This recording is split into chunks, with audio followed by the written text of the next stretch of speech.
Hi everyone, I'm Frida and I'm back with another video. In this video, I'm going to make this Cloisonne Enamel moth pendant. But first, I would like to let you know that I made an exclusive video for Patreon. Please check it out if you're interested. The link is going to be in the description. I also would like to say thanks to my patrons for the support. First, I started with cutting out the shape of the moth with my saw. After I filed the edges with my needle files. After that, I decided that I wanted to give a shape to this moth, so I domed the body. I'm using a mat here and a small hammer. When it was domed enough, I turned it around and flattened the wings on my steel block. I also texturized the wings because I was hoping that the texture is going to show through the transparent enamels at the end. When I was happy with that, I got out my doming block and I gave a nice curve, a nice shape to the wings. The base is ready for enameling. I started with sifting the counter enamel on the back.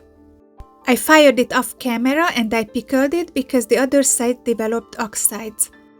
When it was nice and clean, I rinsed it with distilled water and sifted the clear fuse on the front. I fired it with my torch. During firing, oxide is going to develop, but if you fire it long enough, the oxide is going to dissolve in the clear fuse. Here I was ready to fold the Cloisonne wires. For this project, I'm using copper wires. Before I started to work on this project, I had to draw my design. I knew that I wanted to make a moth, so I looked up pictures and I found this beautiful colorful sheep moth. So I decided to go with that.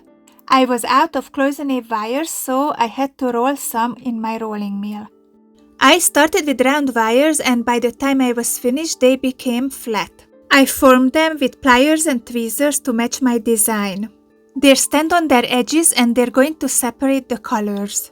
I didn't e-nail them because I like them to be springy when I fold them. You can fold nicer shapes that way. I placed them on the surface of the pendant and I was using glue to secure them until the next firing. When I was done with the wire work, I waited the glue to dry and I fired it off camera. Oxide's going to develop on the wires during firing, so it's essential to pickle the piece before you start filling out the colors. You can see that the wires are clean already, so I started applying the colors. This moth is beautiful pink and yellow, which contrasts with the black stripes. For the stripes, I'm using black mixed with this very beautiful royal blue. It's still going to appear black, but this dark blue is going to give the black a nice shade, which I really like. These enamels are washed already. I have a video on my Patreon about how I wash and store my enamels. Please check it out if you're interested. These enamels come in powdered form and we add water to them to be able to transfer them in between these little cells.